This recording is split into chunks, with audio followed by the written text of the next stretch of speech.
Oh crap, I'm gonna be late. Oh boy, oh boy. Go.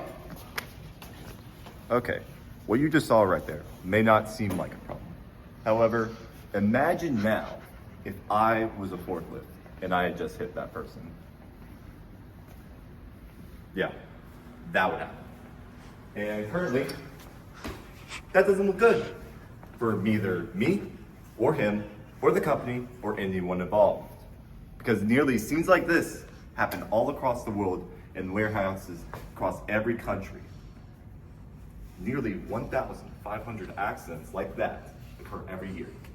And not only does it cause deaths around the world, it also costs money to the companies involved because they have to pay for damages and repairs from these accidents, as well as workers' compensation for those involved.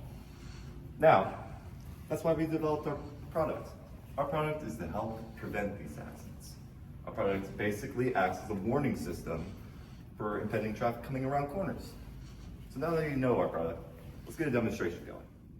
And now we're going to demonstrate how our product works. As you can see, as I approach our product, it goes from green to yellow to red. And it works on both sides.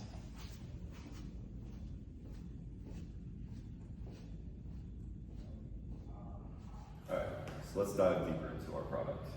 Currently, we have one sonar sensor and one RGB LED on each side. So let's look a little bit at the wiring.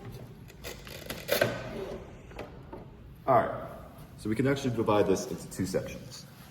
One being the sonar sensor section, currently here, as well as from here to here. And the RGB LED section, which is located here, as well as here. So let's first start off with the sonar sensor.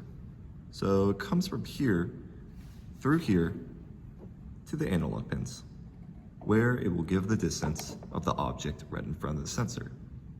Now, depending on the distance, it will satisfy a series of if statements, and if one of the if statements is satisfied, it will change the color that it, according to the if statement, it is.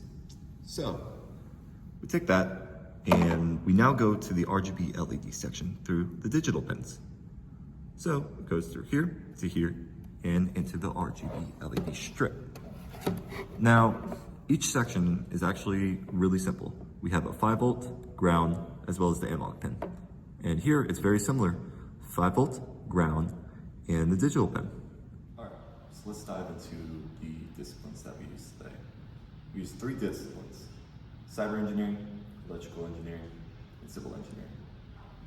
So, how do we use electrical engineering? Electrical engineering was used throughout the project to connect the sensors to the Arduino unit, as well as to connect the Arduino unit to the device such as the RGB LED strip. Now, that leads me to cyber engineering. Via cyber engineering, we were able to use those connections and convert distance from the object to the sensor into a type of color or desired color that we wanted. And that leads me to the civil engineering aspect. Via civil engineering, we were able to combine all the sensors, circuitry, and everything we used in the product into one body. And that's all for me. Thank you for watching. I hope you have a pleasant day.